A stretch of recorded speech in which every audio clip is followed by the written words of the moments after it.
Og velkommen til. Det her er en numerologisk showcase, der handler om, at jeg viser, hvor præcis og nøjagtig numerologien kan beskrive andre mennesker, som man ingen kendskab eller viden har om. I den her video, så vil du få et indblik i, hvordan en numerologisk session fungerer. Og kunden vi har i dag, som er Mette Skjolding, som sidder her, hun har tidligere skiftet navn hos en anden numerolog, hvor hun har fået et navn, som ikke har været det optimale. Så den her session vil have rigtig meget fokus på kvalitetsforskellen, der er blandt numerologer. Og det vil sige, at pointen her er ligesom at vise det, at man ikke kan dømme numerologer over en kam. Det er en af de her myter, jeg ligesom også går efter at aflive i dag. Det der med, at nogen siger, ja, min moster Oda har lige været hos numerolog, og hun mærker slet ingen forbedring i sit liv. Og her vil jeg indledningsvis også sige, at rigtig mange numerologer førhen i tiden, de har arbejdet lidt med numerologien som lidt noget hygge, hobby, ubladsnumerologi. Det vil sige, at det ikke har været særlig præcist, det de har lavet, og det har været meget med søgen efter kompromis med, at folk kan beholde så meget af deres gamle navne som muligt, som for eksempel, at hvis de staver et eller andet navn med 3 i'er og 5 n'er, så nogle navne, der ser mærkelige ud. Det handlede rigtig meget om, at numerologen prøvede på at gøre navneskiftet så spiseligt som muligt, ved derfor at så give folk nogle navne, hvor at de ikke rigtigt ved at udtale deres navn fremgår, som om at de har skiftet navn, hvor det kun kan ses skriftligt. Så derfor har det også handlet rigtig meget om, at numerologer er gået rigtig meget på kompromis med kvalitet, og det er netop der, hvor at man ligesom har set, at der er blevet givet en masse numeroskoper ud, som langt fra har været de bedste. Og den måde, vi arbejder på her, den er væsentligt anderledes. Den er nemlig på den måde med, at vi aldrig går på kompromis med kvalitet. Så det betyder, hvis at der kommer en kunde til os og siger, jeg vil gerne have lov til at beholde mit efternavn, og så tjekker vi ved at tælle, hvad de efternavne giver.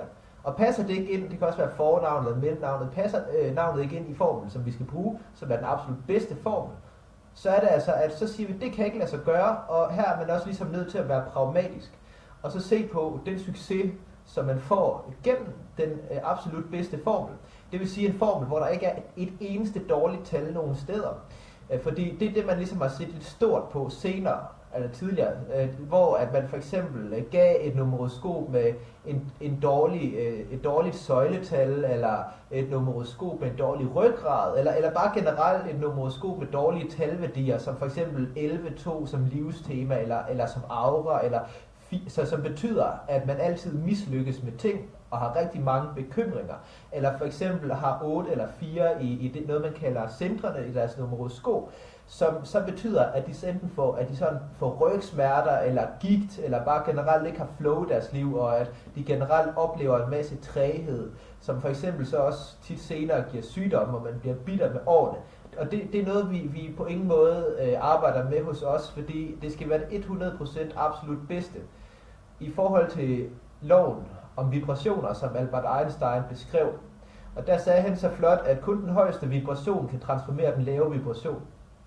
Det betyder altså, at hvis man får numerologisk set et numeroskop, der ikke vibrerer højst, så er det ikke kraftigt nok til at kunne transformere de talværdier, man havde i sit navn tidligere, f.eks. sit fødenavn, eller et navn, der bare ikke er optimalt numerologisk set. Så det betyder, at når det ikke kan integreres, så er det måske kun sådan en fjerdedel af det, der rent faktisk bliver integreret. Og det kan give en masse rodløshed. Fordi så er det lidt som om man føler sig, som om man står med et ben i 2 lejre. Det vil sige det nye og det gamle, som ikke er optimalt. Altså det gamle, der ikke er optimalt, og det nye, der er helt langt væk fra at være optimalt. Og der er det sådan, så får man det faktisk værre af at skifte, hvis man ikke skifter til det absolut bedste. Så det vil sige, at her kan man faktisk opleve, at hvis man skifter til noget, der er næstbedst, eller slet ikke godt nok, altså det nye numeroskop, man har fået, jamen, så er det faktisk, at man risikerer, at ens liv ender i ruiner. Men når man giver det absolut bedste, hele tiden, hver eneste gang, som vi gør, så er det faktisk, at du er garanteret for, at du får den ultimative succes i dit liv på alle fronter.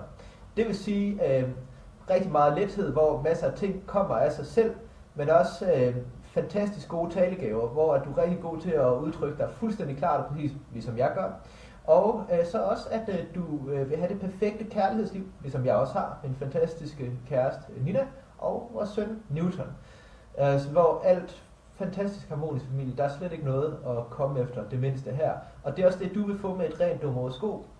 Og det betyder også, at du bliver meget mere selvsikker. Du får, med alle de mål, du sætter dig, så bliver du også meget mere ambitiøs. Og i din ambitiøse tilgang, så vil du faktisk også lykkes med tingene, uden at få setbacks, eller bare at tingene går den forkerte vej. Så vil du i stedet for opleve hele tiden, at dit liv går den rigtige vej.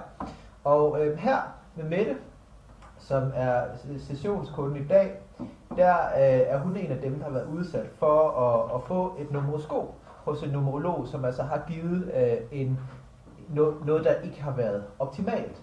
Så jeg tænker, Mette, du kan jo lige fortælle til vores seere, hvordan det har været for dig, efter du har skiftet. Både det gode og det dårlige. Ja, jamen sagen er jo, at jeg skiftede, men jeg er en af dem, som ikke synes, at jeg har oplevet så meget, som har adskilt sig fra, sådan, hvad almindelig erfaring gør med mennesker. Så jeg har oplevet, jamen jeg har oplevet både vilde ting med at blive indskrevet i bøger og ting og sager, og blevet stalket og sådan. Det skal du ikke være. Hvad? Nej. Og jeg har også oplevet, at der har været lidt træet. Samtidig er der sket nogle vilde gode ting, hvor jeg er blevet ligesom ført og har fået job, der har udviklet sig vildt, eller som jeg selv har skabt, og blevet sådan, du ved, Mette fra biblioteket, og stor kulturmagnet, har jeg nær sagt. Og samtidig, at der bare har været sådan også helt stillstand og lukket og nedgang og brugt for mange penge på ingenting, selvom jeg ikke er sådan en big spender, eller sådan, du ved, hvor der bare ikke har været flow. Ja. Og det er jo det der også, vi sad jo lige og talte om dit numeroskop, som du har fået numerologisk set af en anden numerolog tidligere, og hvor vi også talte om en meget interessant talværdien 35,8, som du har det, man kalder for, lige dobbelttjek, om jeg har regnet rigtigt, fordi det var meget hurtigt regnet, men i hvert fald talværdien 35,8 gør jo det her med rigtig mange ting, der crasher. Men nu skal jeg lige lægge det for, at vi er sikre. Ja. Så du er jo født, kan jeg bede om datoen? 10.5. 10.5. 73. 1973. Og så tager jeg nemlig lige her.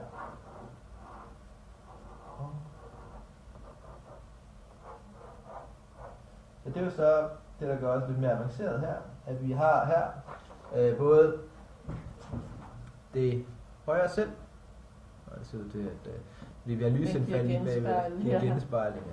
Så jeg skulle begynde at bruge sort sessionspapir fremover. Ja. Men der har vi jo så her den 10. 10.1 i 5. Og så har vi så 1973, det er 22. Ja, det er det. Og 5 plus 2 det er 7, og 2 plus 7, 2 plus 5 giver 7, og 1 plus 5 giver 6. Så har vi så skæbnetallet 1 plus 5, 6, 8 og 35, 8. Sådan. Og så har vi det højeste selv, 10.1, 5, 22 og 5 plus 2. Hvordan kommer du frem til 7 her? Det var forkert. Nu skal jeg lige, jeg skal lige regne op. Lige lidt hurtigt på aftrækker. Det var fordi, jeg troede, der stod 5 der. Ja. Jeg skal lige have streget noget ud. 1 plus 2 giver 3, så jeg laver den lige. Det er ellers utroligt, når jeg har haft tæt på 1000 sessioner. Ja. Men vi skal lige slå fast her, at de rene numeroskoper, det er altså præfabrikerede formler, så det er kun, når man skal tolke det. Så 10.1 og 5, og så 22. Så altså 7 her, det er sådan der. 5 plus 1, 6, og 1 plus 2 giver 3. Så 1 plus 5 plus 2 giver nemlig rigtig nok 9, og det er så 27,9 som det store skæbnetallet. Så 10.1, og så 1 plus 5 giver så 6, 15, 6, 22. 6 plus 2 giver 8, og så 8 plus 6 giver 13, 4. 8 plus 2, 10, 1. 1 plus 6, 7, og 1 plus 2 giver 3. 7 plus 3, 10, 1. Så jeg er ikke den eneste, der elsker at have det her. Der har du 10 i hjertecentret. Det højeste selv indikerer nemlig også meget kraftigt det der med, at du deler vandene. Det gør jeg også. Ja, Jeg er ikke sådan en, fantastisk. der... enten er jeg elsket, eller også er jeg hadet. Ja, det er fuldstændig korrekt. Jamen, det Jeg er god ikke sådan ting. en, der blender ind i mængden. Men det skal man heller ikke være. Det Det er jo ikke godt, det der. 2. Ja, det er 16. Så kan I bede om talværdierne til dit nye navn igen? Er det som du har nu, det som du fik skiftet sidst hos en anden numerolog? Jamen, jeg har skiftet det også selv. Skiftet det selv? Ja, nej, ikke, men ud fra kendt tal, eller hvad kan man sige. Jeg har skiftet 15,6 ud med 24,6. Ikke at det bliver meget bedre det, men Ja, mindre dårligt. mindre dårligt. Ja, så den hedder 22. Ja. 22, 24,6. Gør det igen. 22, 24, altså 22 og 22 to gange? Nej. Ja. 22, 24,6. Ja. 23, 5 5 og 33,6. og 36. Ja, så er det 6 plus 2, det giver jo 8. 8 plus 6 giver 5, 19. Ja. Og der er så 7, og 2 plus 1 giver 3. 1, 7 og 6. 7 og 6, og så 1 plus 2 giver 3, og 1 plus 6 giver 10, det giver 7, og som så skaber sig 1. Og så er det så... Nej, det er faktisk 41,5, der er søjlen. Det var bare fordi, jeg kom til at det er ikke nogen sko, der bruger særlig tit. Nej. Så lad os lige dobbelttjekke, om det er det, det giver.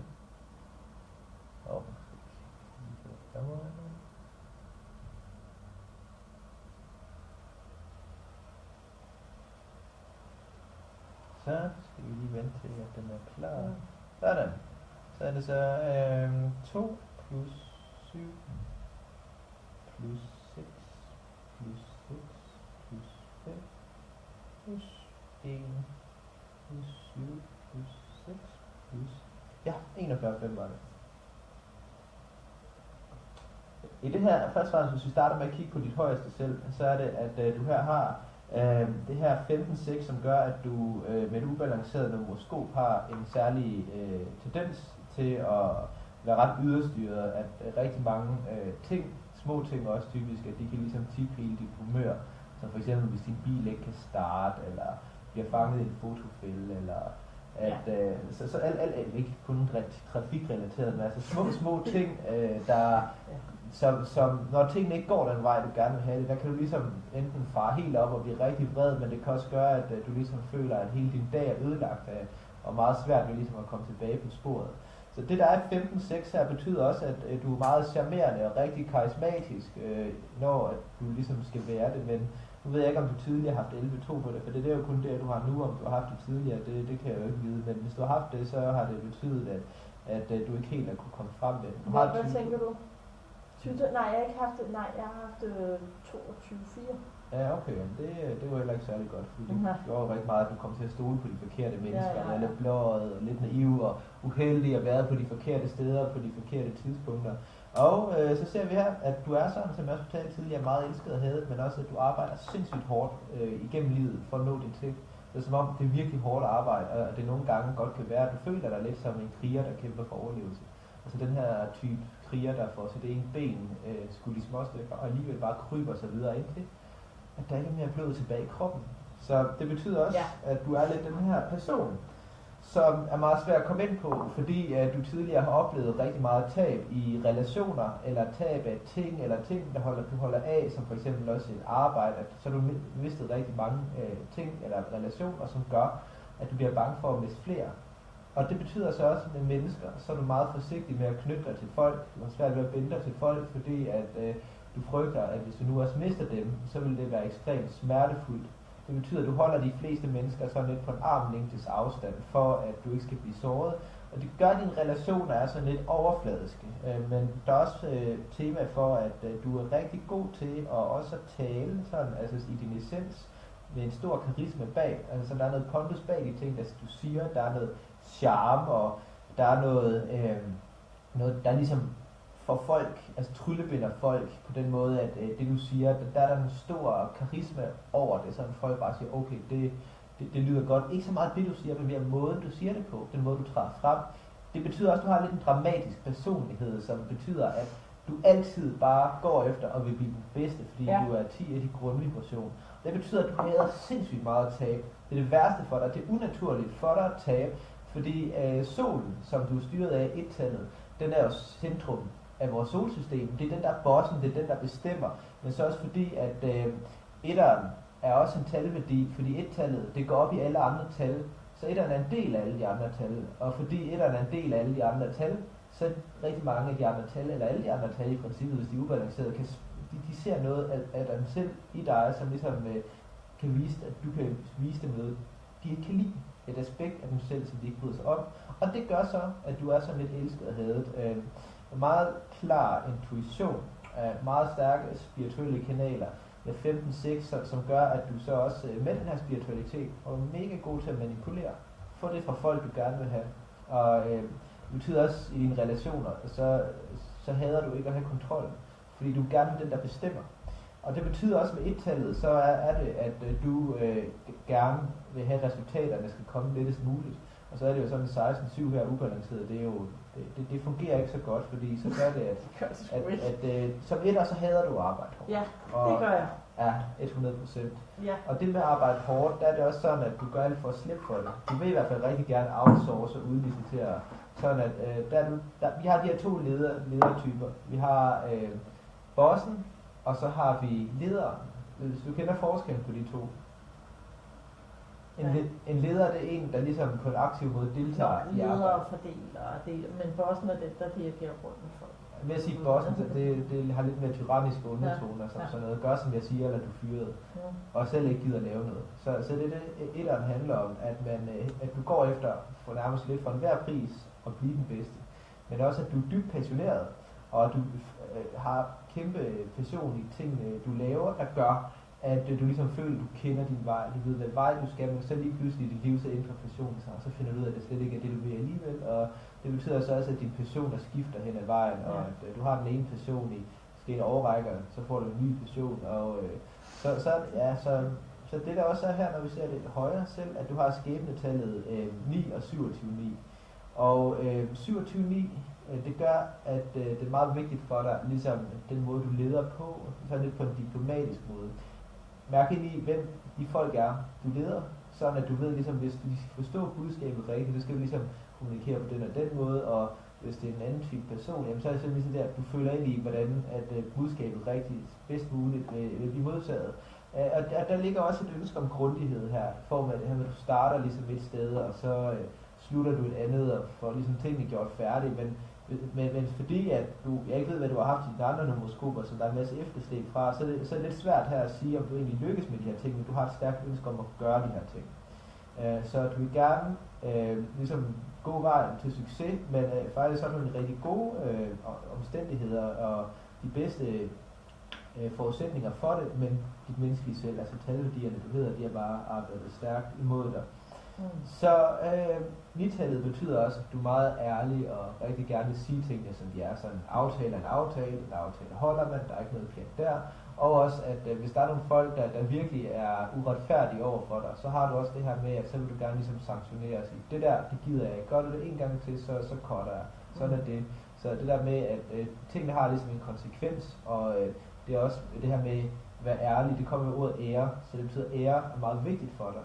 Og gøre ting, der er æresfulde, som for eksempel at sige fra over for ting, der er uretfærdige, men også igen det med ære, at du siger fra på andres veje, der bliver uretfærdigt behandlet. Altså du stiller dig op for andre. Så du har en meget stærk tendens til, at du rigtig gerne vil forsvare dig, være ærlig, og du også, der også kan være lidt kriger i dig på den måde, at hvis folk de virkelig træder hårdt på dig, så vil du ligesom gerne slå igennem, og du vil lige så godt markere, statuere et eksempel for, at det der overhovedet ikke er i orden. Lidt ligesom Donald Trump, han har bare en mere ubalanceret del. Det der med, at han vil sætte, fordi han synes, at journalisterne er uretfærdige, så går han ud og fortæller, hvor uærlige de er, og kalder Hillary Clinton for Crooked Hillary, og har lovet at sætte hende i fængsel. Men fordi han så også har den her talværdi 11-2, så får han det aldrig gjort, desværre. Men, men det er rigtigt nok, hun er sindssyg. Men det vi ser i dit nuværende menneskelige selv, det er, at du har de her 24-6, som giver en masse stagnation. og det giver en masse fastfrossenhed og stedighed, så du ikke rigtig får tingene gjort ordentligt. Og så også det, der er den værste mangel her, det er, at du ikke har talværdien 37.1, som er det, man kalder kejservibrationen, der gør, at der bare åbner op, pengene flyder ind. Mega hamrende populær, men det vi i stedet ser her, det er forliste parforhold. Der er en alt for stor overrepræsentation af sekstaller. Og så er der også her med livstemaet 19.1. Det gør, at du prøver på at være rigtig optimistisk, og prøver på at opnå en masse ting, men at du bare ikke ligesom ved, hvor du skal starte, eller hvor du skal slutte. Og så den her 22 her, den er simpelthen alt for svag til en etter. Fordi du har brug for mere slagkraft, du har brug for mere gennemslag. Så det vi ser er, at der er rigtig meget fokus på det spirituelle, og på at være på de rigtige steder, på de rette tidspunkter, men du har ikke nogen kick-ass-tal, der gør, at tingene bliver udført ordentligt. Så det betyder også her, at det der med sammenhold og familie og karisma, som der er i 24.6 og 33.6, så er det meget sådan noget med, at masser af problemer i kærlighedslivet. At kærligheden er ikke som den burde være. Og Nej, hvad? det er korrekt. Er det korrekt? Det er korrekt. Ja, men det skal vi jo selvfølgelig ændre på. Så det vi også ser her generelt, det er, at du faktisk er sat i verden for at tjene sindssygt mange penge.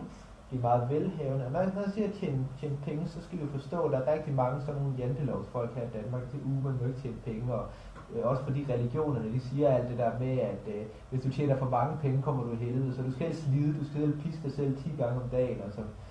Og jo dårligere du har det, jo bedre. Så kommer du op til Allah eller Gud. Men hvor ser du det henne, at jeg er destined to? Ja, 14-5. Nå ja, det er klart. Det er det, vi kalder verdenscerebron. Og så også 15-6 er sammen med 7 betyder, at du så bliver sindssygt skarp til at forudsige ting og træffe de rigtige beslutninger og være en sindssygt stærk leder, hvor du har den vildeste karisma. Vil have det, og 22 gør også, at du vil kende din vej. Så selvfølgelig 16-7 kan også have noget godt i sig.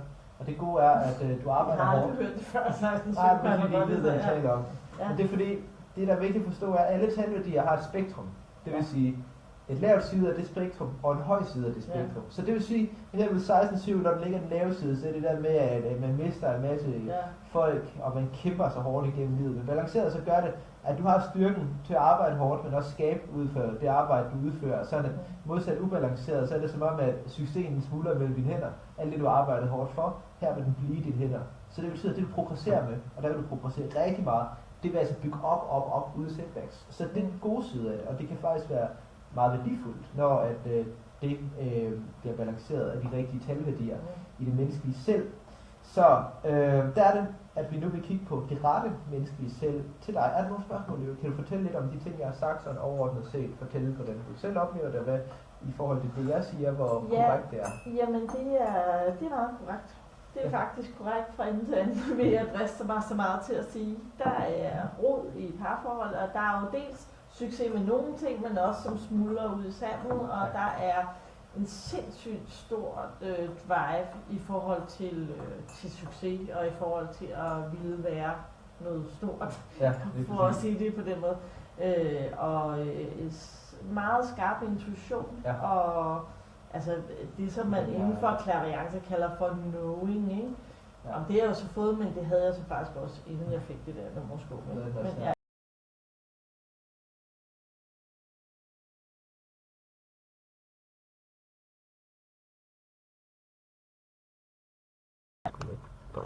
Sådan.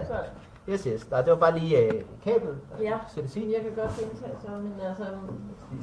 Ja, jeg tror faktisk ikke, at vi glipper så meget, heldigvis. Men det er rigtigt, og jeg har desværre ikke, altså du ved, fordi jeg har jo også skiftet nogle sko med det formål at få et større flow i mit liv, og det har jeg ikke oplevet. Jeg har været enormt frustreret over det, og derfor så er det selvfølgelig også, når du har været på med nogle af de ting, du har sagt, og den der tage en stilling til også i højere grad det højere selv, og det højeste selv.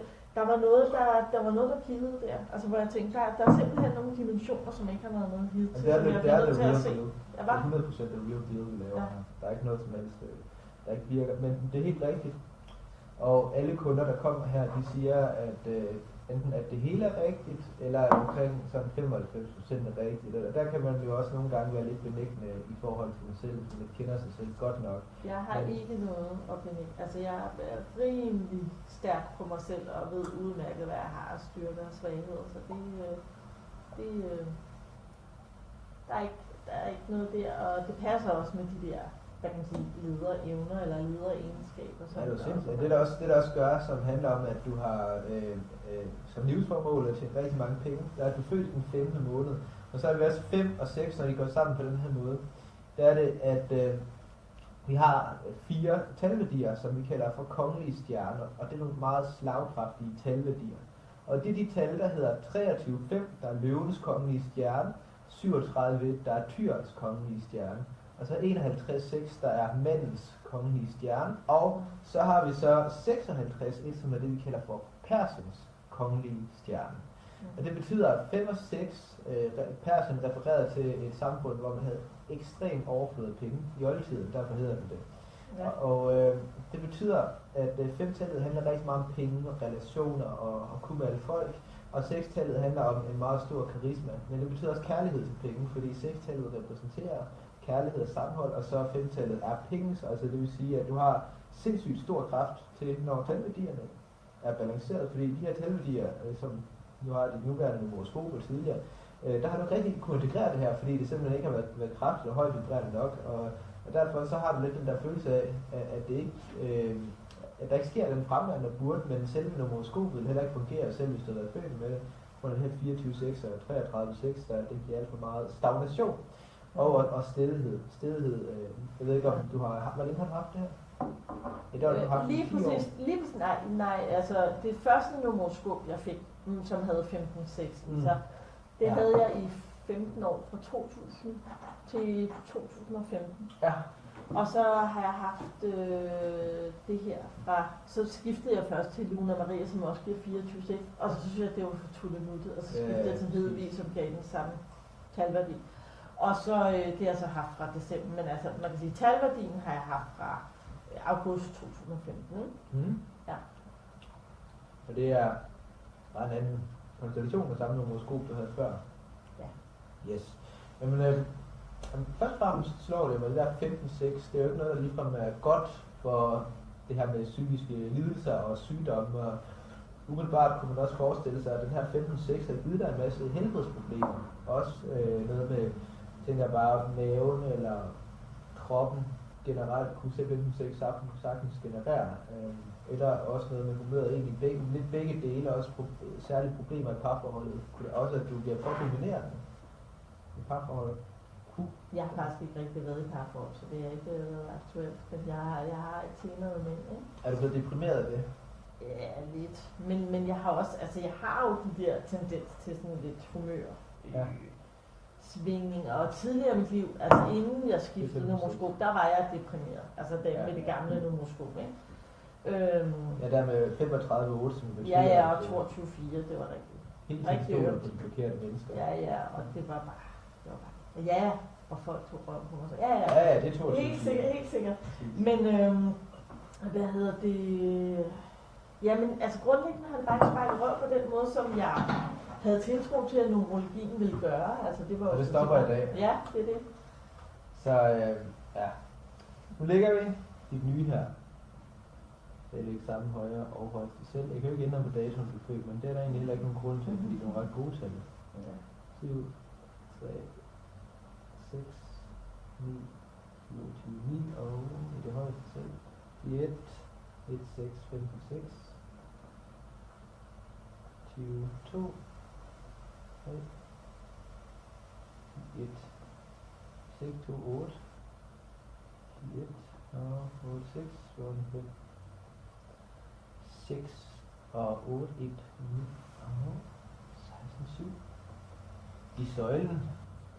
Du fortalte jo tidligere, at du er clairvoyant, som jeg også nævnte, eller i hvert fald har nogle intuitive egenskaber. Ja, jeg er medie. Ja. Jeg er medie, simpelthen. Det lyder også som om, at du så kan gøre det, som jeg hermed vil bede dig om. Og det jeg vil bede dig om er at sidde med numeroskopet og ligesom tune ind på, bare ved at kigge på tallene. Selvom du ikke forstår det, måske forstår det, men selv hvis du ikke forstår det, så er det, at det er en portal ind til den nye version af dig. Og så skal du ligesom mærke på den vibration, hvis du kan det. Det er ikke alle, der kan det, men hvis man er med det, kan man som regel godt. Så ligesom mærke på, hvad føles de her talværdier. Og så kan vi tale om det bagefter, hvis du har lyst til det.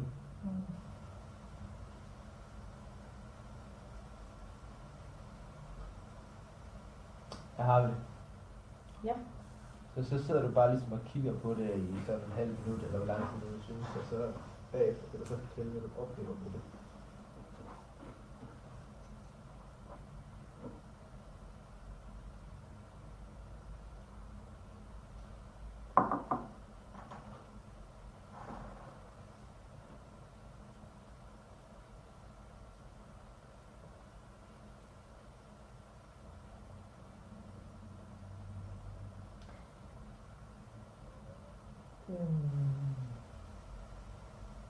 Jeg kan sige, de 2 af dem har jeg i forvejen nu. Og det er jo meget heldigt. Så er vi ligesom det på plads.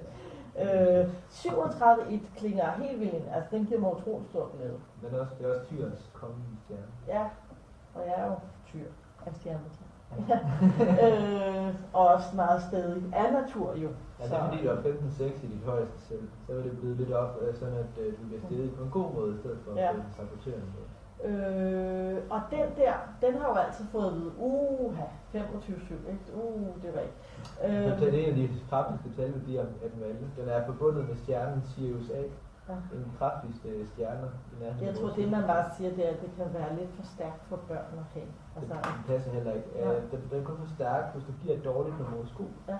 Så er det ikke 25-7, den er gal med. Så er det selve numeroskop. Tænk på alle de børn, der hedder Christian, som giver 25-7. Eller alle dem, der hedder Christina. Ser du et problem med dem? De folk, som jeg kendte en Christian, der havde, men det kunne være nogle andre ting, der spillede. Ja, altså jeg har... Han havde mistet sin far og sådan nogle ting. Ja, ja det er jo... Ja, altså, men det er selvfølgelig også... Det kan være mange ting, men så fik de navnet Christian. Altså jeg fødte i 89, hvor hver anden dreng hed Christian. Og jeg gik i klasse med 5 Christian, og alle sammen var særdeles velfungerende. Ja. Så, men for lige at runde af, så er det, at talværdien 25-7 er ufattelig god, fordi det er international business. Den er meget undervurderet generelt blandt andre numerologer, fordi at, det er en talværdi, der handler om succes gennem erfaring. Men balanceret, så er det en talværdi, der betyder, at man er sindssygt god til at være på de rigtige steder, på de rigtige tidspunkter, og sammen med 8-tallet, så er det sindssygt godt. Så er det sådan noget rigtig rock'n'roll, kæmpe. Altså det her 8-tal? Begge to. Ja, fordi det gør, at man bruger intuitionen til at være på de rigtige steder og på de rigtige tidspunkter, og følge sin intuition til at skabe kæmpe succes. Fordi 8-tallerne er det, man kalder et skæbnetal. Og det betyder, at man lykkes, eller i hvert fald sker et resultat, ud fra, at der ikke er stillestand, men resultater skabes ud fra intuitionen. Der har vi både 19 nederst, som gør, at du har masser af optimisme og masser af glæde, hvor den forstærkes af 37, så der er sindssygt succes på hele fronten. Og så 8-tallet, der går sammen med, betyder også, at på begge sider, så er du mega rockstar. Ja. Det bare lige skulle tale dem. Men 2-tallerne, hvad gør de? De er fantastiske for dig. Ja. Fordi, først og fremmest, hvis vi rent teknisk set ser på 1-tallet, det vi kalder for den lille diamant på tallet, der har vi her, vi skriver 0, vi 0, 1, og så 1, 0 plus 1 giver 1, 0 plus 1 giver 1, og 1 plus 1 giver 2. Ja. Så vi sender 1 plus 2 giver 3. Det betyder, det er, at jeg fortalte tidligere, at etteren, det er en, der vil gøre så lidt som muligt for at få en meget stor succes. Lave så lidt som muligt, tjene så mange penge. Det passer jo også rigtig godt. Jeg er jo selv etter i månedsvibrationen, så jeg kender den som min egen bogstav. Den er helt fantastisk. Men det vi ser her, det er, at vi har 1, der giver 2, fuldstændig på samme måde, som vi har der. Så det, der er vigtigt at forstå her, det er jo, at etteren elsker man livsmidler. Fordi at 2-tallet er en integreret del af 1-tallet. Men det betyder også, at det som det her gør for dig, det betyder, at du får masser af livsglæde ud af din succes. Du formår ligesom at slappe af og chill, og at tingene kører for dig som en velsmurt maskine. Fordi 37 betyder jo, at du kan nærmest klø dig selv i nakken, og så kører succesen af sig selv. Du elsker alle, sindssygt populær. Og også i kærlighedslivet, så har du det absolut første valg som din partner. Og det betyder også med 37, så har vi jo tretallet, der repræsenterer planeten Jupiter, og syvtallet, der repræsenterer planeten Neptun. I græsk mytologi, der er det, at tretallet er forbundet med den græske gud Zeus, som er himlens konge og jordens konge, og Zeus kaster med de her tordenkiler, og det repræsenterer målrettighed. Og så syvtallet repræsenterer den græske gud Poseidon, som er havets gud, og det betyder så følelser, fordi havet repræsenterer følelser. Og det betyder, at du er i den absolut ultimative bedste kontakt med dig selv, mærker, hvordan du har det med ting, i dyb kontakt med alle dine 5 sanser. Og det betyder så også, at du skaber den ultimative succes i alt, hvad du kaster dig ud i. Det er det, som et-tallet betyder. Og det er også fordi, i græsk mytologi er det jo, at Zeus og Poseidon, havets gud og gudernes konge, de er jo brødre. Og de er begge to ekstremt vise og kloge, men de er det på hver sin måde. Zeus er sådan faktuel, logisk tænkning, og Poseidon er clairvoyant og rigtig dygtig clairvoyant. Og det er også derfor, at i græsk mytologi, så Poseidon er Zeus' højre hånd. De arbejder sammen, og det er derfor, at de har så stærkt et lederskab over verden. Så 37 repræsenterer i overført betydning det lederskab, som du så vil skabe til at lykkes med alting, du kaster dig ud i. Men også en jordforbindelse samtidig med, at du også har en intuition, der guider dig rigtigt. Det er international business, og det er, at du rejser rundt i verden og er rockstar. 37 er det, man kalder for en kejservibration, fordi at både i oldtiden var der rigtig mange kejsere, der havde den her talværdi i deres navn. For eksempel den første romerske kejser, Augustus, som var søn af Gaius Julius Caesar. Han hed Octavianus til efternavn, som giver 37. Og så har vi også Kleopatra, der også havde den i den egyptiske stavemåde for Kleopatra. Og det er også der, vi ser den begge to ekstremt forførende og mega populære. Og så nu levende, så har vi ham her Rothschild, en af de absolut rigeste mænd i verden, hvis du kender ham. Nej, det gør jeg faktisk ikke. Han ejer en masse store banker i USA, og navnet Rothschild giver nemlig 37. Han er meget, blandt spirituelle er der rigtig mange konspirationsteorier om ham. Han er meget sådan, hvad han har gjort nærmest til djævlen selv, men altså nu har jeg den luksus, jeg kan lægge personers talværdi, og så ser jeg den fejl, der er bare en helt almindelig flink fyr, der tjener mange penge, og som er stærkt rundt i ryggen. Og det har han, det kan jeg se, at talværdier.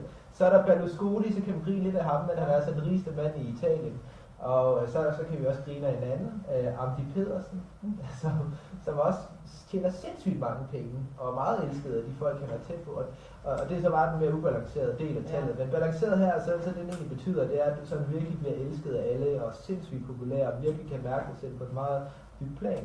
Det vi får her, der er fuldstændig vildt, det er, at 37 op af 23,5, det er jo løvens kongelige stjerne, det er 23,5 sammen med 37.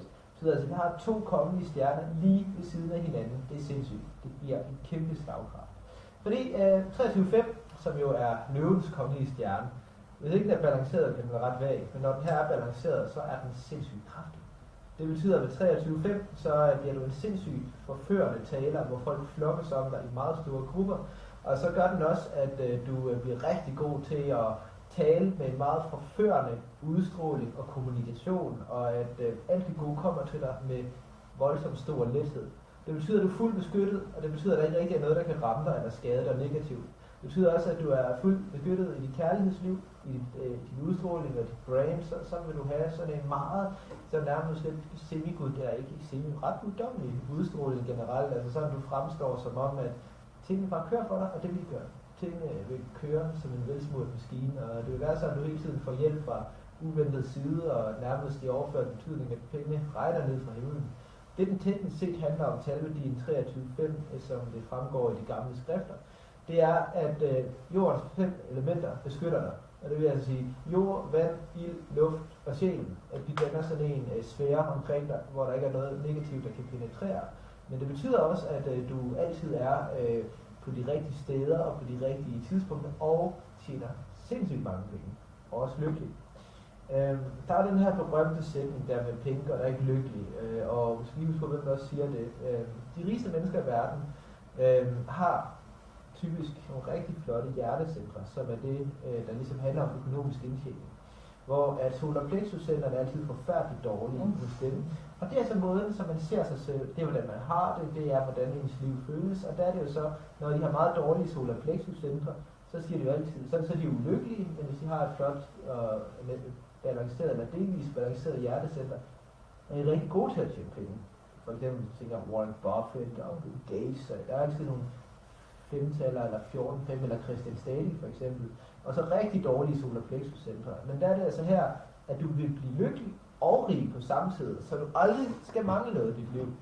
Og der er det sådan, at det ved at være lykkelig, det har vi også her i Talværdi 19.1, som er dit nye livstema, som faktisk også er livstemaet i det gamle, men vi skal også se på, hvad der står rundt om.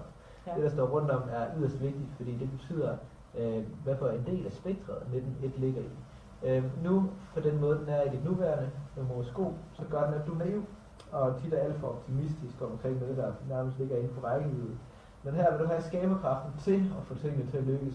Så det vil sige, at de meget store mål og ambitioner, at de bliver faktisk realistiske for dig, og de vil lykkes. Og det vil de gøre rigtig let, fordi alle de andre tal bakker op, og det gør, at du vil blive oprigtigt lykkelig og glad, og livet går din vej, i stedet for, at det går den forkerte vej.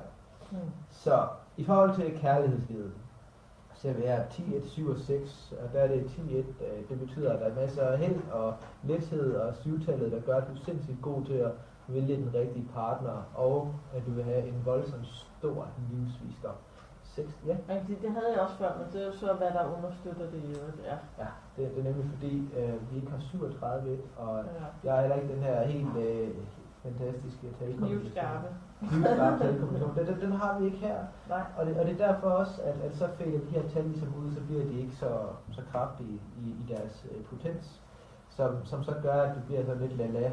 Hvor her med de talværdier, vi har fået her, som støttes af de her heromme, og de her andre afhør rundt om, det gør altså så, at du får den fulde styrke frem med de her tal. Og 7-tallet, som jeg nævnte, det er jo en sindssygt stor visdom, livsvisdom, og 6-tallet gør, at du har et rigtig godt helbred, både i overkroppen og underkroppen, fordi du har den begge steder, men det betyder også, at dit kærlighedsliv er helt fantastisk, og du hviler af dig selv.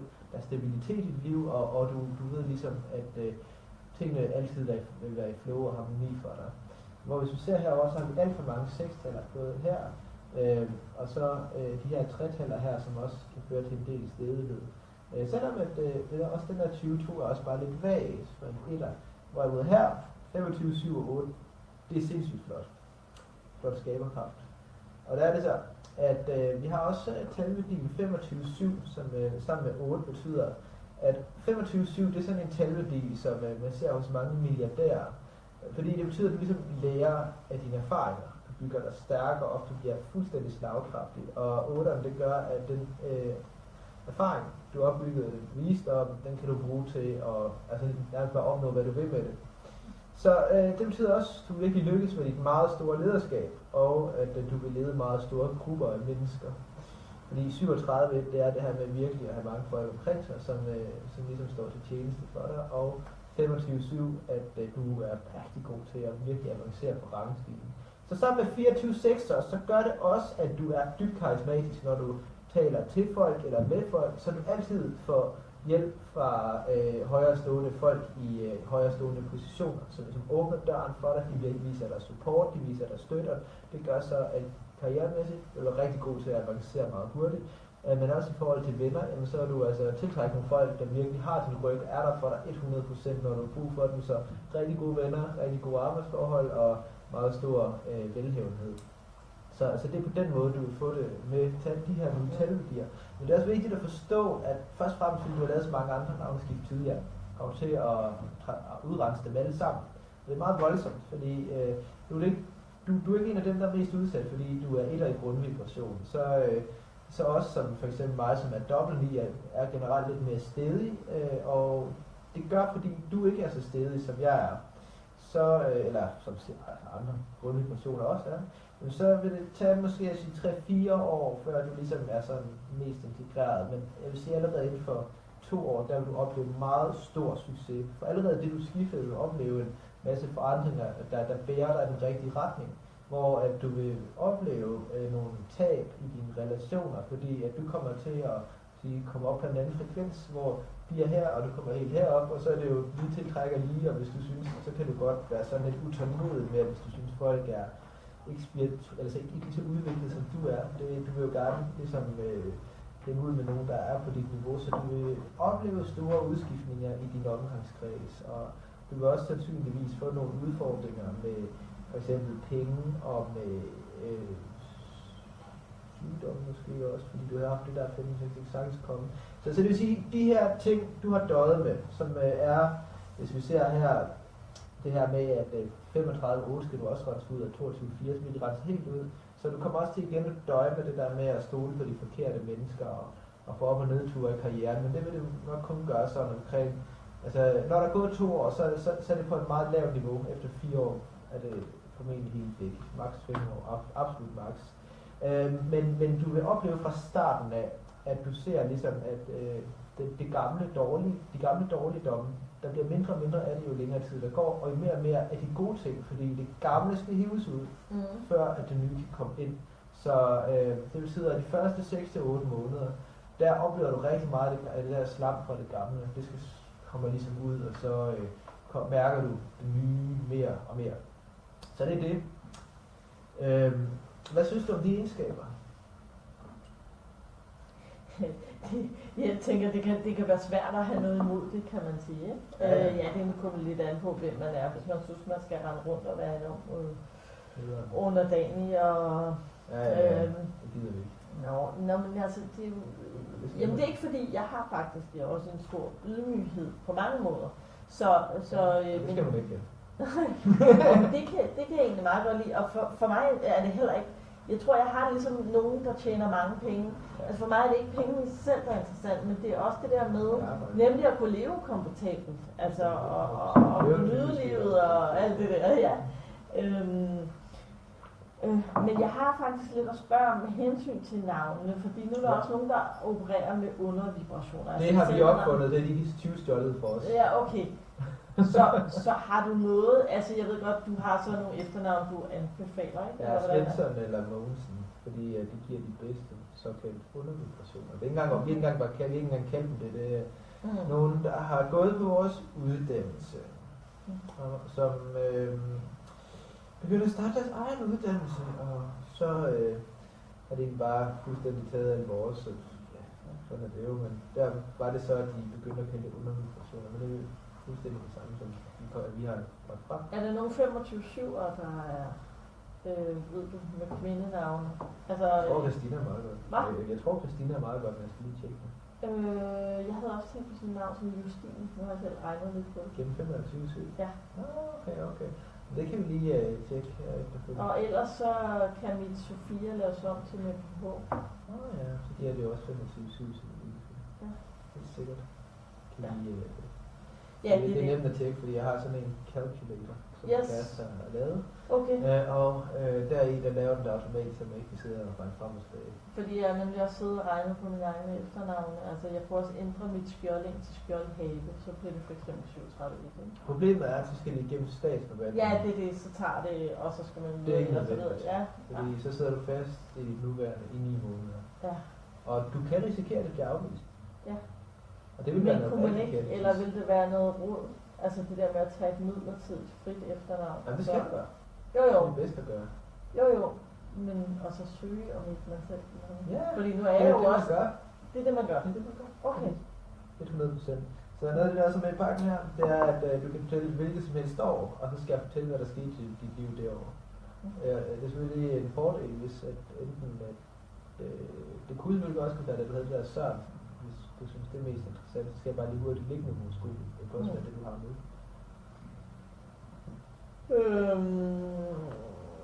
Men det jeg har nu, har jeg jo kun haft ganske kort tid, kan man sige. Nej, også med 15-6, ja, fordi der kan jeg bare bruge livstemaet og søjlen. Jeg synes egentlig, men jeg ved ikke, kommer vi også ind på årstalsrækkerne fremover, eller hvad? Ja, okay. Jamen, nu skal jeg lige komme fast. Et spændende år for mig.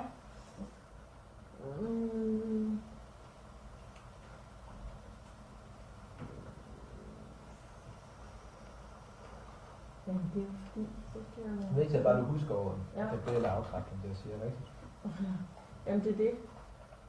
På den måde, som jeg forudså, at Trump ville blive valgt i USA. 2013. Ja, så gerne. Jeg lige finde det, man kalder skæbnerytmerne, det her fantastiske dokument, jeg har lavet.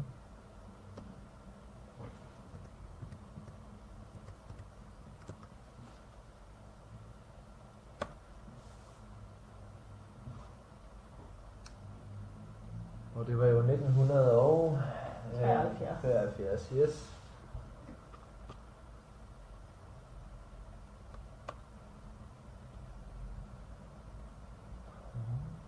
Så her 2013 siger du. Ja. Det er også et interessant valg, fordi det var nemlig der, det var det, man kalder sidste år en skæbneperiode. Og det er altid de år, der sker nogle meget vilde ting. Så hvis jeg nu lige nævner nogle år, så må du lige tænke tilbage på, om det er nogen, du kan huske. 2006, 2002, 2000, 1999. 1999 var sindssygt for dig, kan jeg sige. Ja. Det kan jeg ikke huske, hvad der det er sjovt nok, men 2002 og 2006, yes. Ja. Så skal vi jo bare lige kigge på. Lige dobbelttjek, at det 100% var skæbneåret i 14. 14 var et skæbneår for dig, så det tænker jeg også, at man have nogle helt specielle erindringer omkring. Jo. Ja. Så ja, 2013. Og der hedder den så, 13 det er jo et 6 år, fordi 2 plus 0 plus 1 plus 3 giver 6, og 6, 1, 7. Og dengang havde du et numeroskop med samme livstema. Det med 15, 6. Nej, det jo. Okay, 15, godt. 6, ja. Godt. Så skal jeg bare lige udregne din alder. 2013 minus 1974. Det er sådan cirka 40. Ja. Og det var 1973. Ja. Afhængig af, hvornår man går ind i året. Ja, præcis. 2013. Ups. 1973. Minus. Jeg driller lidt. 1973. Minus 2013. Ja, 40 var det. Okay. Så lad os lige se. 6, 1, 7, 1, 8, og så var din søjle jo. Den var jo 5. 8, 5. 13, 4. Det er nogle ret hæftige tal, vi har her. 6, 1, 7, 1, 8, 5, 13, 4, 4, 8. 1, 2, 3, 4, 6, 9. Så dobbelttjek. 6, 1, 7, 1, 8. 6, 1, 7, 1, 8. 4.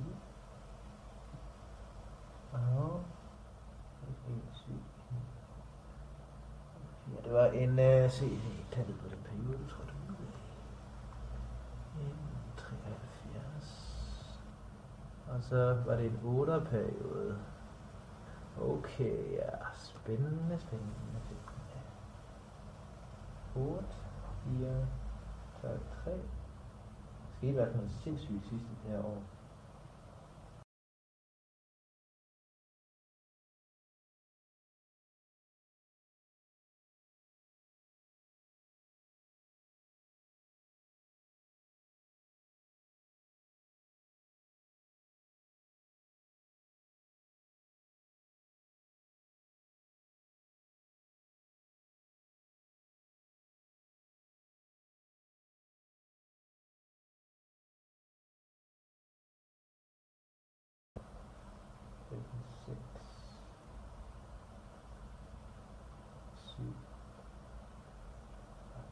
Hold da kæft, mand. Sindssygt år.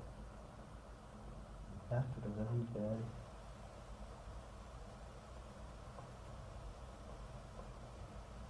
Det var da godt nok en tur, du har været på her.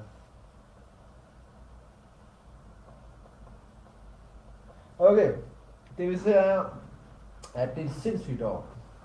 Og derfor er det sindssygt, det er, at her i slutningen af året, så har vi her den her talkombination, der hedder 8, 5, 13, 4, der handler om, at der virkelig sker nogle meget store forandringer her omkring allerede i april, maj, og så bliver det så endnu mere sindssygt her, jo længere vi kommer frem. Og der, hvor vi har noget fuldstændig ekstremt voldsomt, det er omkring oktober og november, har vi den her 12, 3, 10, 1, og den har vi også herover. Og det handler altså om en kæmpe nedtur, et eller andet fuldstændig voldsomt, der rammer her 7, 5, 12, 3, som også betyder, at her har du virkelig været helt ude på Lars Tønneskids mark. Og så har vi igen 8, 4, 12, 3. Det er simpelthen den aller værste talkombination, man kan gå igennem. Fordi det betyder lidt, at du er offer for din egen skæbne, og du har været meget voldsom grad. Fordi 12, 3, 10, 1, det betyder, at det er kæmpe katastrofer, der sker her. Hele efteråret, efter sommerferien, det bliver bare værre og værre og værre.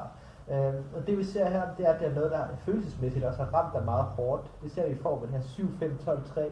Og så alle de her 4-taller, der betyder, at der er sket en masse voldsomt negative forandringer i den her periode. Altså 13, 4, 8, 12, 3, som vi har både i hovedrækken og i det højeste selvs hovedrække. Altså 13, 4, 15, 6 i omkring maj måned, det betyder, at du har været meget i følelsernes vold her. 5, 8, 13, 4, allerede der starter der med at ske nogle meget voldsomme, tumultante forandringer. Og 6, 4, 10, 1, som er årets vibration, og de har rigtig meget fokus på, at året handler om kærlighed, så jeg vil også vurdere, at der er noget fortabt, forlist kærlighed, som også har været en underspillende tone i det her meget sindssyge år. Og det der også er, det er det, man kalder for sidste år i en skæbneperiode. Det betyder, at det er meget mere turbulent end et almindeligt år.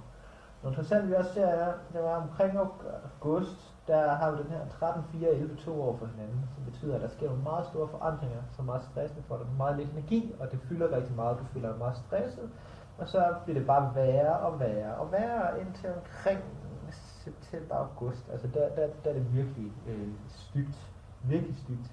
Så det er forud af de her tal, at det var fuldstændig sindssygt år med en masse voldsomme forandringer, som ikke har været særlig rare for dig, og at der også har været nogle undertoner af noget kærlighed, eller forlist kærlighed, men altså kæmpe nedture generelt.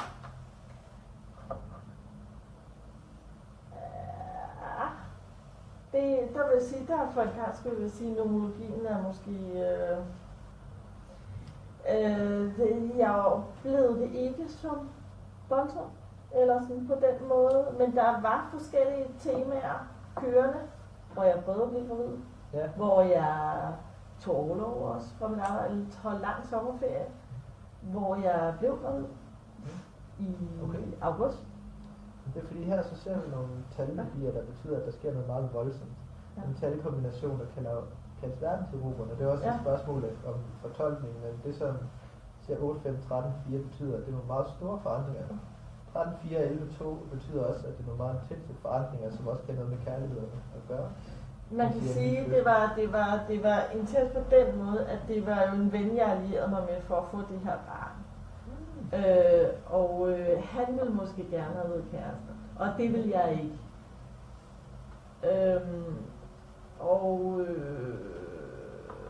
Og hvad hedder det? Ja, jeg blev så gravid i august, i slutningen af august. Jeg aborterede i februar. Ja. Nej, altså ikke med det barn, men med et andet, jeg var blevet gravid med. Aborterede i februar i 13. Ja, det var nemlig igen den her 7, 5, 12, 3, som man samlet ser her, som jeg påpegede, som at det var meget følelsernes vold. Ja. Men det jeg kan se her meget tydeligt, noget der ikke kan diskuteres ud fra fortolkningen, det er, at omkring noget septemberværk, der har der været en meget voldsom nedtur. Af noget, hvor du ligesom har følt, at der er et eller andet stort, der rammer. Noget meget voldsomt, fordi 12-3 år for 10, det er altså, den er virkelig ikke sjov. Er du sikker på, at du kan huske det 100%? Fordi jeg har... Altså, jeg blev gravid i slutningen af august. Ja. Og så gik jeg... Og så var der noget på arbejde. Ja. Hvor jeg sagde, at jeg var villig til at gå ned tid, og så ville hun nærmest tage alting fra mig, eller alt, hvad der var sjovt, ikke? Ja, det er det. Det var pointen. Det var pointen, ja. Og når jeg siger det, fordi jeg har siddet lagt årstalsrækker for over 1000 mennesker og virksomheder, og så der brugt de samlet set sindssygt lang tid på det, og jeg kan bare se, at de holder vand 100% empirisk set, så derfor så er det, at hvis det fremstår skråsikkert, at det altså er... Og jeg vil sige, jeg blev gravid der, og i december gik det op for mig, at jeg ikke kunne brække min barn. Ja, det er 7, 5, 12, 3. Ja. Så det vi også ser her... Nå ja, det har du talt. Hvis vi så kigger på hele den her periode med det her 8, 5, 13, 4, og her giver jeg 8 og 12, 3, det indikerer lidt ud fra tallene, at jo også nogle store forandringer omkring en måneds tid senere, det nok har været november, eller oktober-november, at der har været nogle meget store, voldsomme forandringer, der ikke har været specielt gode i forhold til udkommet, vi ser her. 7, 5, 12, 3.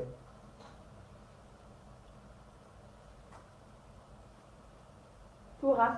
Det der også er, det er jo, at vi får at vide i august også, at samtidig med det der med, at de faktisk har tænkt sig der, hvor vi bor til fremleje, min daværende ven, som ikke er ham, der er far til barn, at de skulle til at sælge lejligheden. Så samtidig med, at jeg bliver gravid, så vil de til at det der med, at det passer af helvede til, og du skal til at finde et nyt sted at bo. Det er også sindssygt stressende. Ja. Samtidig med, at jeg er gravid, ikke? Det er ultra stressende. Var det den her periode, som var omkring september? Ja. Okay, det var netop den der 12-3-10, som vi var fuldstændig sindssyge, og så førte til nogle negative forandringer. Og du var helt i følelsernes vold i december. Meget voldsomt. Ja, og det var så der, hvor jeg så endegyldigt så endnu mere skulle være ude i den lejlighed, ikke? Ja, hvor jeg var sådan halvvejs gennem graviditet. Det var også bare for sjovt, at vi kigge på 14. Hvis du kan huske 14. Det kan jeg. Godt. Noget, som er ufatteligt svært. Kan jeg huske 14? Jeg var gravid der, så kan jeg huske 14, ja, det kan jeg nok godt. det jeg bare lige siger, det er, at sådan noget som fødsler, det er en af de ting, der bare er sindssygt svært at se i årstalsrækker. Altså det synes sådan, at man ser nogle bestemte talkombinationer, som mange gange går igen med fødsler, men de her ting, de her samtale kan også betyde sådan noget som, man får et nyt arbejde, eller man får en ny bil, altså noget, der også ligesom føles på en eller anden måde som en fødsel. 7, 1, 8, 1, 9. Og så var det, at vi var på vej ud af en periode. Jeg skal bare lige dobbelttjekke. Og det var, lad os se, du var født i 1973, 22, og så var det i 2014, så afslutter en 8-årig periode og indtræder en 7-årig. 7, 1, 8, 1, 9, 8. Den er lidt nemmere at se, end jeg lige havde troet i første omgang. 7, 15, 6, 5, 11, 2, og her blev du så 41. 1, 2, 3, 4, 5, 6, 7, 8, 9, 10, 11, 12, 13. Yes, 5, 1, 6, 1, 7, 8, 5, 6, 7, 4, 5, 9, 5. Nå, 5, 7, 1, 8, 8. Der sker i hvert fald noget voldsomt her gennem foråret. Men der er også noget godt. Ja. Vi ser i hvert fald noget, der handler om nogle talværdier, der handler om en ny fødsel og en ny relation, og også noget meget stort, der ændrer sig i dit liv omkring juli. Cirka i juli. Det kan selvfølgelig godt være hele den her periode, fordi der er en vis form for elasticitet i varighederne. Årstalsrækkernes tal. 7, 13, 4. Og så søjlerne 7, 11, 2, 5, 7, 5, 1, 6, 8, 14, 5, 8, 13, 4, 7, 11, 2, og så er det så 7, 9, 5, 5. Okay, hvis vi kigger på det her år, først frem til det skæbneår, det betyder, at det er meget mere tumult end de fleste andre år. Det er det, fordi skæbneår, som vi ser her, har vi 13 rækker af tal, hvorimod et almindeligt år er der kun 7 rækker. Og så er der så, når det så er sidste år en skæbneperiode, som 13 var, så har vi så 11 rækker af tal. Jeg skal bare lige dobbelttjekke, at forbindelsen er, som den skal være til vores seere, og den ser god ud. Så det vi ser her, det er, at året starter ligesom som noget, hvor meget følelsesbaseret, hvor det ligesom meget i følelsernes vold generelt, det er underspillende for hele året. Og så 8, 6, 14, 5 omkring marts har noget at gøre med fokus på nogle tætte relationer, nogle forandringer i tætte relationer, men også noget fokus på penge, fordi 8 plus 6 også er 14, 5, så også noget med arbejde at gøre, der indikerer, at der er nogle tab af penge omkring 1, 2, 3, 4, 5, hen er omkring marts måned, fordi vi ser 9-7, som betyder, at der er et eller andet, ligesom må give slip på, og det der indikerer stærkt, er det er 14-5, som har noget at gøre med en arbejde eller penge, og 14-5-8-13-4 betyder også, at der er store forandringer i forhold til penge.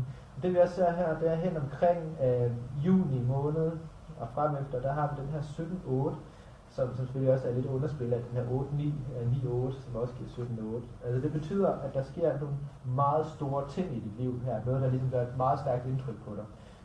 Og det er noget, hvor at du har meget følelsernes vold igen, fordi det er over for 15-6, som også giver 14-5, så det er noget at gøre med nogle tætte relationer.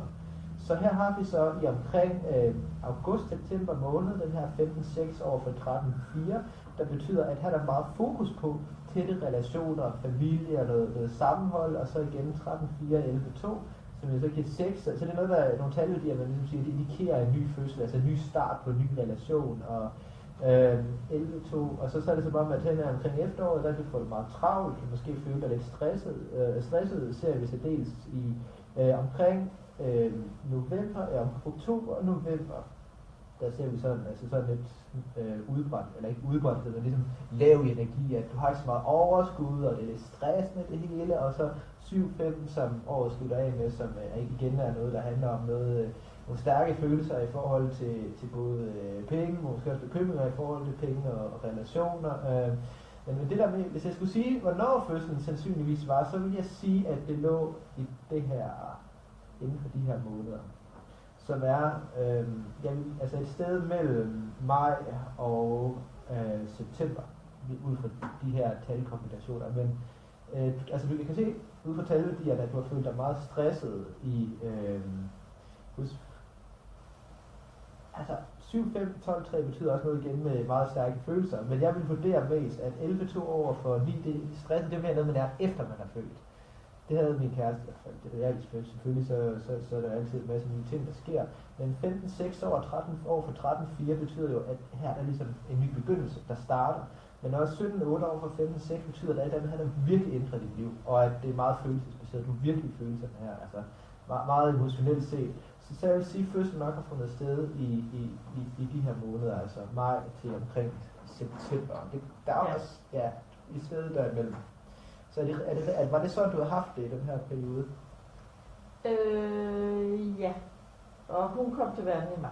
I maj? 11. maj. Det kunne ikke være mere rigtigt. Nej. Fordi maj, det er også lige inden den her, hele den her 9-8 og 17-8, det betyder, at 17-8 har været underspil for det hele. Dermed, at der sker nogle meget store forandringer, der ændrer dit liv, fordi hvis vi læser fra de gamle skrifter om, hvad talværdien 17-8 betyder, så vil jeg lige citere herfra, sådan at vi også ligesom har teoriens, deres ord for det. Så der står der, 17-8, det er et højspirituelt tal, og det udtrykker det, man kalder Venus. Det er fordi, det står på engelsk, så oversætter bare fra engelsk til dansk. Det er kaldet den ottehakkede stjerne fra Venus. Et symbol på fred og kærlighed. Det er også kaldet magikernes stjerne.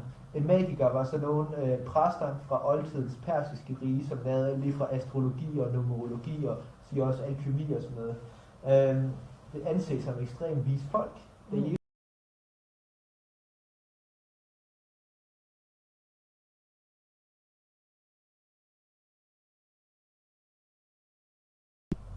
Yes. Så der er det så, at der står her, at personen det repræsenterer ved i balanceret form ligesom rejse sig over problemer og besværligheder i deres karriere.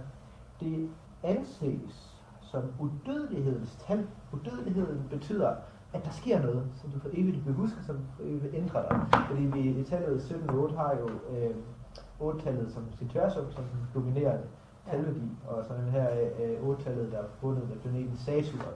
Så det er ud fra samspillet med de her tal, at det er lidt vurderet, at den er ligget i den her periode.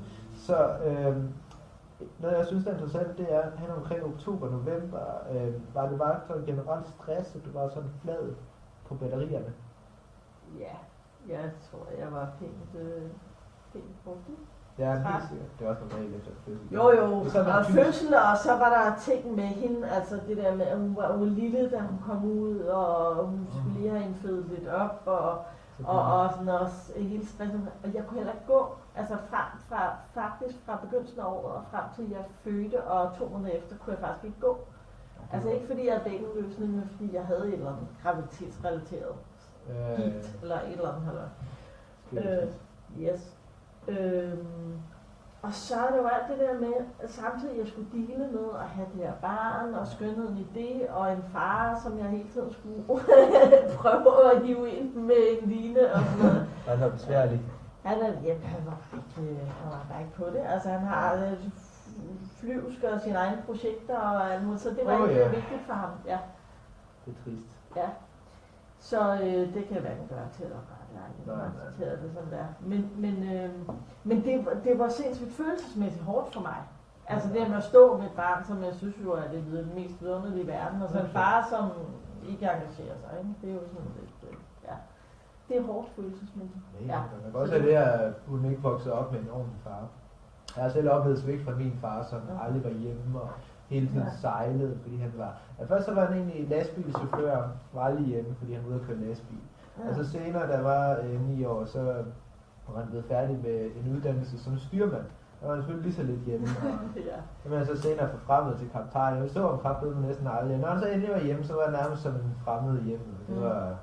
Så det er jo bedre skal kraftedeme der første børn. Derfor har der aldrig været eneste dag i min søn Newtons liv, at jeg ikke har været der. Hvor vi har været med kæreste opdelt dagene, sådan at den ene dag, så er det hende, der er med ham hele dagen, og så går jeg på arbejde, og den anden dag omvendt. Men så selvfølgelig, jeg siger når jeg altid at sige farvel til ham, når jeg tager afsted, når det er mine dage, og lægger ham i sengen også. Både, altså i hvert fald, at vi begge to lægger ham i sengen også. Så han har en meget tryg relation til os begge to, og det synes jeg er vigtigt, fordi altså, han skal i hvert fald ikke have samme opvækst, som jeg havde. Jeg havde også en ubalanceret horoskop til at balanceret, så jeg skal lige hurtigt på WC, og så kan jeg fortælle dig om din herlige fremtid. Det er fantastisk, at der er så mange spændende seere. Også der er kommet en del likes, hvor at, selvom der kun står 4, så er det når man ligesom refresher, så er den jo ikke registreret. Så det er fedt, folk er så engagerede. Peace derude. Jeg er om 2 minutter.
Jeg skal også lige prøve den. Alt det vand der. Ja, det er sundt. Jeg binder lige vandet med kænden her.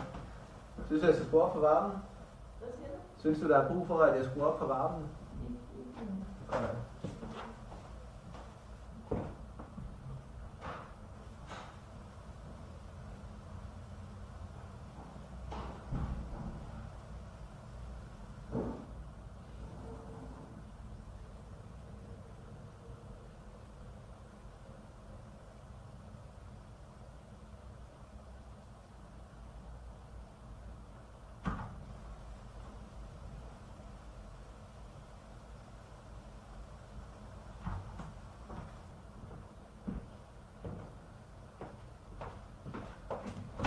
Ja, så er vi tilbage i business om cirka 2 minutter. Så fedt, I ser med derude. Det meste på numerologien, det er koden til at reprogrammere jeres skæbne til noget bedre. Det skaber flow. Det skaber det aspekt, at alle i jeres liv kører som en velsmurt maskine. Som jeg har beskrevet fra Mette, hvordan hendes liv bliver med et rebelmoskop. Tilsvarende findes der til alle sammen derude. Så det vil sige, at numerologisk navneskift herfra, det er nøglen til, at I får et fantastisk liv. Så vi fortsætter. Og så er det jo din fantastiske fremtid. Yes. Jeg glæder mig meget. Nu bliver den mere fantastisk end det danske sommervejr. Ja. Så jeg skal lige dobbelttjekke din skæbnerytme for fremtiden. Og der er det jo sådan, at du er jo i det, man kalder for en 7-årig skæbneperiode lige nu, og det betyder, at det hele handler rigtig meget om forståelse og dybere skal man sige, fordybelse i dig selv og det spirituelle, altså alle de følelsesmæssige spirituelle aspekter, det som de her 7 år, som startede fra 2014 handler om, og som i 2021 går over til, at det handler om at tjene penge og skabe fremgang i din karriere. Man kan godt sige, at der er lidt af business også nu her, fordi 7-tallet handler også om at være på de rigtige steder, på de rette tidspunkter. Det er der selvfølgelig ikke fået den fulde effekt ud af med det her, men det vil du få med det nye. Så 2017 er jo det år, vi skriver i dag, og der hedder det jo så 1, 1, 2, og så er det så med navneskiftet, som vi gennemfører i år, så er det jo sådan, at det er svært at fortælle særlig præcist om det, der kommer til at ske resten af året, fordi du er i transformation på vej over fra et numeroskop og videre til et andet. Så i den her periode, så er det altså, at ligesom stort set alt kan ske. Og når at de er utilregnelige, så er det altså så, at dine nye vibrationer, de er langt fra integreret, så du lapper rigtig meget over mellem dit nye og så dit gamle. Så det vil sige, at først der, hvor man ligesom begynder at kunne se, hvad vej det går, det er fra omkring 18, og så endnu mere 19, og så 20 endnu mere. Så ligesom jo længere til det går, jo mere præcist er det. Så der er det så 2017, så 1, 1, 2, 1, 3. Kan du huske, hvor gammel du bliver i år? Ja, det kan jeg godt. Jamen, jeg er blevet 44. 44, som så bliver 8. Yes. Har du i det? Ja, det har jeg. Jeg tror også, jeg hopper på det. Ja. Må du se. Altså, det er jo skal jeg lige have noget cashflow. så tager vi uddannelsen her. Altså, det er et godt valg. Jeg kan også sige, at det vil absolut også være et smart valg for dig at tage den i maj næste år. Fordi vi har så stor succes, at det brager ind med nye kunder hele tiden. Og at vores priser stiger for at møde udbud og efterspørgsel, der så vil hænge bedre sammen. Så derfor, hvis du tager den i maj, så vil du få det til et bedre deal, end hvis du venter til den næste efterfølgende. Så det kan absolut betale sig at springe på der. Så 2018. Også fordi vi flytter til USA, og hvor vi i fremtiden kunne arbejde med de rige og kendte folk, hvor vi er jo dejligt pragmatiske, og vi er kapitalister, og vi avancerer jo til med store ambitioner, så derfor på et tidspunkt så vil vi være helt umulige at komme til for penge. 9, 1, 10, 1, 1, 2, 9, 11, 2, 2, 1, 3, 8, 2, 9, 1, 10. Det er ikke så opmuntrende umiddelbart, men nej, men der skal du også tænke på, at du lever af den positive side af spektret, så gør, at du oplever det på en anden måde end et ubalanceret skub. Men årsagsrækkerne, de tal, der står, er uundgåelige, fordi det kommer af din skæbnerytme og dit højeste selv. Jeg kan sikkert fortælle dig, at 19 ser rigtig god ud. 6 og 1. Men det man kan sige, det er, at du selv i en dårlig periode faktisk vil opleve en masse positive ting. Det vil sige, at at det er selvfølgelig godt en dårlig periode, det lyder jo ikke godt, men der vil du ligesom opleve, at det er opbyggende, og at det ikke, det er lærefuldt, men ikke på en dum måde, som det er normalt. I hvert fald en, nej lige, den her periode er lidt dum, men se 20, men det skal du nok klare, fordi med et rent horoskop, så vender det om til noget positivt, ligesom det der med, at man vender en svaghed om til en styrke, så 2020 er jo det, man kalder sidste år, den her skæbneperiode, så det er 4, 1, 5, 1, 6, 7, 13, 4, 5,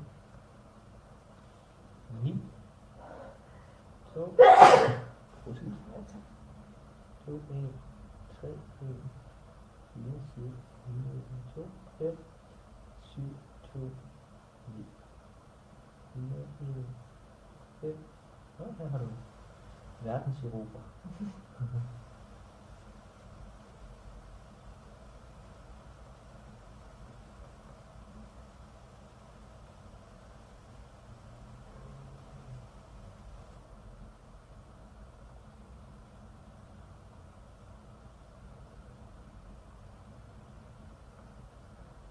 Yes. Der skete noget.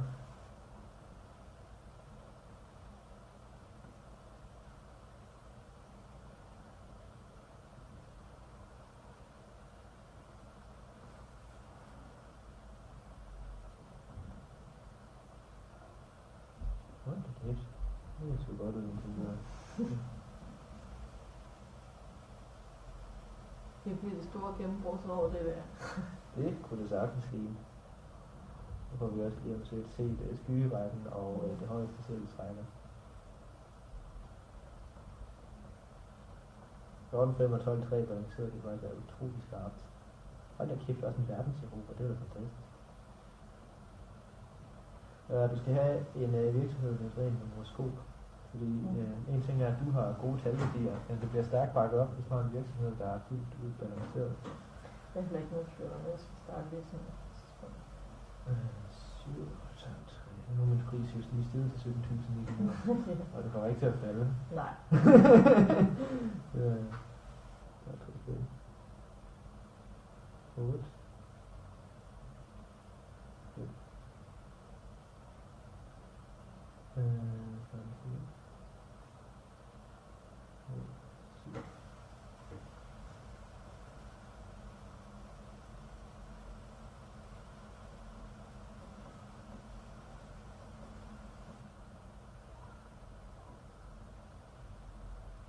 Yes.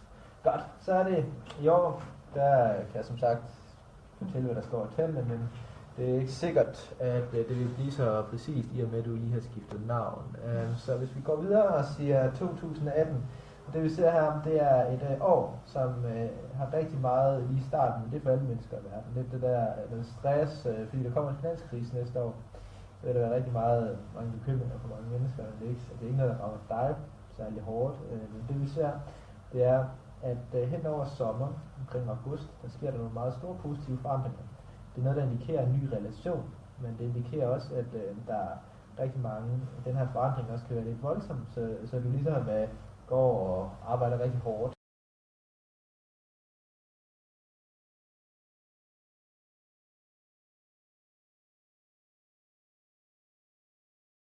Der er mange klaverer, nu tror jeg ikke så meget på de der klaverer, men de bliver ved med at sige, at jeg ikke er færdig med at få børn, selvom jeg har den alder, som jeg har. Altså, at med den rigtige mand og så videre, der lige pludselig dukker op, så kunne det godt være, at der kommer drenge. Ja, fordi det vi ser her, det er, at der er fokus på kærlighed og en ny relation, eventuelt en ny fødsel, for eksempel, noget ligesom ændret dit liv, og det vi ser, at der er rigtig mange tal for stress, og det kan jo godt betyde, at der var en graviditet her. Den er jo som regel lidt stresset under en graviditet, og så ser vi igen i 19, at der er igen nogle tal, der indikerer en ny fødsel, men også at det kan være lidt voldsomt, lidt turbulent, som en fødsel gør. Og så ser vi det igen her, ser vi det her. Hvor mange børn føder jeg frister til at tro, at du så måske for eksempel bliver gravid i slutningen. Det er slet ikke sikkert, at det er en graviditet. Det betyder bare en ny relation, og det kan være mange ting. Men det kunne potentielt set godt indikere en graviditet, hvor at babyen så måske bliver født enten i 4-2-6-periode, altså i foråret, og graviditeten starter i omkring oktober, eller det kunne egentlig også godt være den her 5-3-8. Det kan også godt være helt inde i december, altså vi har flere åbninger her. Så, men hvis det nu ikke er en graviditet, så det også betyder, det er, at omkring august 2019 får du stærk økonomisk fremgang. Det kan også betyde, at den her i går så en ny fødsel, at det er en fødsel af en økonomisk fremgang, som er meget frugtbar for dig. Slutningen af året, 6-4-10-1 er rigtig godt, fordi det betyder, at så der er noget stabilitet og nogle positive forandringer, altså nogle forandringer til det bedre. Så 2020 er igen et år, der har fokus på kærlighed med 4 og 2, der giver 6, og så har vi så her i 5-1-6, er det noget, hvor du virkelig progresserer økonomisk også, og så i gang i starten af juli, der er der den her igen 6-4-12-3 og 13-4-11-2, så rigtig meget. 6-7-13-4 betyder også, at der er en meget positiv forandring her, som har med penge at gøre. Så det egentlig indikerer, at det får ret travlt i forhold til business omkring 2020 i hvad er det, de måneder hedder august, september, der er bare september, oktober, november og december, der vil du opleve ligesom at være lidt lav i energi, og det kan jo noget at gøre med din business skulder. Altså det indikerer mest her, at det er business, fordi vi ser så meget 5 og 3, det giver 8, og så igen her, det vi kalder for verdenseroberen, det betyder meget stor fremgang, så jeg vurderer ligesom i min tolkning, at det her har noget at gøre med businessmæssig fremgang. Fordi businessmæssig fremgang, det står fuldstændig klokkeklart i forhold til 2021. I 2021 på verdensplan er et sindssygt vildt businessår. Det er der, hvor vi ligesom kommer tilbage efter den her finanskrise. 5-3-8, som jo betyder, at hele året, det handler om, at du bare skovler penge ind. Her ser vi nemlig også den her 7-7-14-5, som betyder, at du tager sindssygt gode beslutninger.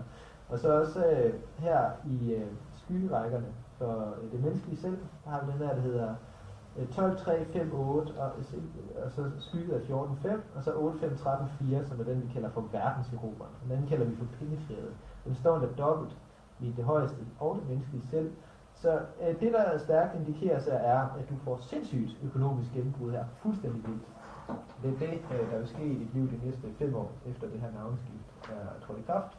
Og her er det jo absolut en fordel, og så vælge som efternavn navnet Svensson eller Mogensen på grund af konsonanterne og vokalerne, der er samspil, det som nogen også kalder undervibrationer. Og fornavnet, der skal vi så bare lige kigge på nogle navne, der giver 25-7. Så det er det, som du får ud af det her navneskift. Nogle spørgsmål?